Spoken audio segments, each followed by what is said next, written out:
I should have noticed sooner, but I was too wrapped up in my own thoughts. I had just finished a late shift at work and the streets were practically empty. It was one of those nights when everything felt eerily quiet, the kind of silence that presses down on you like a heavy weight. The clock on my dash blinked 2:14 a.m. as I turned left onto the road that would take me home. A few minutes later, I glanced in my rearview mirror and saw the car behind me. I didn't think much of it at first. It was late, and there were always other cars out at this hour. But then I noticed something strange. The car behind me wasn't just following, it was matching my movements, staying exactly the same distance behind me, no matter what I did. I turned left at a light, and so did it. I slowed down, and so did it. I sped up. So did it. My fingers gripped the steering wheel a little tighter. I tried to shake it off. It was probably just a coincidence, right? Maybe they were headed in the same direction, so I made a few more turns, each one sharper than the last, trying to throw them off, but the car never wavered. It was still there, right behind me, like a shadow. The hairs on the back of my neck stood up. I tried to think of an excuse, a rational explanation. Maybe it was some kid out late or someone heading to the same neighborhood. But then I made a sharp right turn onto a quiet street, one I always take when I'm almost home, and the car turned with me. My pulse quickened. This wasn't normal. I glanced in the mirror again. The headlights of the car were bright, too bright, almost blinding in the reflection, but I could make out the shape of the vehicle now. It was an older, unmarked sedan, black, maybe navy blue, with no distinguishing features. I couldn't see the driver, but there was something off about the way the headlights reflected off the windshield. It felt deliberate, as though they wanted me to know they were there, but not too much. I took another turn, this time sharply into a cul-de-sac, hoping to trap them. But when I looked back in my mirror, the car didn't hesitate. It followed me right into the dead end. My heart was hammering now. I could feel the weight of their presence, even though I couldn't see their face. I should have just called the cops, but something about it, the slow, deliberate way they followed me, paralyzed me with fear. It was like they were waiting for me to make the next move. I threw my car into reverse and backed out of the cul-de-sac, speeding toward the next intersection. I didn't dare look behind me, but I could feel them there, right on my tail. The air in the car growing thick with tension. I turned onto a main road, hoping to get lost in traffic, but it was empty. Empty except for me and them.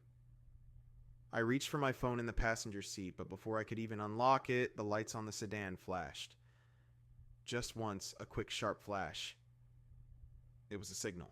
Like they knew exactly what I was doing. Panic surged through me. How did they know I was trying to call for help? I couldn't think straight.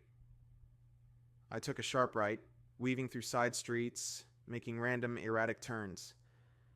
I was starting to lose track of where I was, my mind spinning in circles. I glanced behind me, and for a moment I didn't see the headlights. Relief flooded me. Maybe I lost them. But then as I turned onto a street lined with dark houses, there they were again. The car pulled up beside me, so close that I couldn't see the road ahead.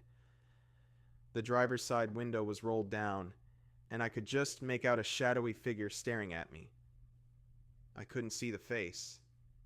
Just the silhouette of a person, motionless, as though they were waiting for me to do something.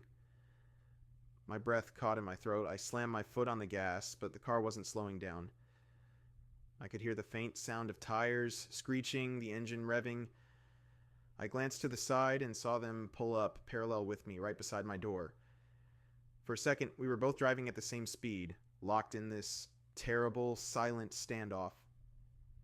Then, just as suddenly as it started, they swerved, cutting in front of me, blocking the road entirely. My heart skipped a beat. There was nowhere to go. I slammed on the brakes just in time to avoid crashing into their car. The sedan stopped, the engine idling quietly. The headlights were now blinding, shining right into my eyes. I couldn't see a thing. A sickening silence filled the air. Not a single sound, and no movement, And then a voice crackled through the speakers of my car. Get out! It was low, cold, a command. I froze, my hands gripping the steering wheel so tight my knuckles turned white. Sweat trickled down my neck. I wanted to scream, but my throat felt tight, my mouth dry. I couldn't move, I couldn't breathe. Get out of the car, the voice repeated, louder now, echoing in the stillness.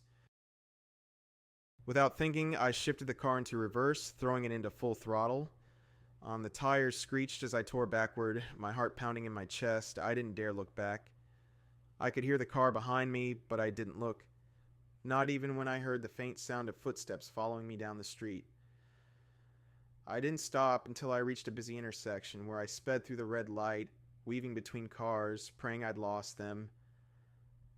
I haven't been able to shake the feeling since. The voice, the footsteps. I still don't know who they were, but I know one thing for sure. They're still out there, waiting. And every night when I'm driving home, I can't help but glance in my rearview mirror.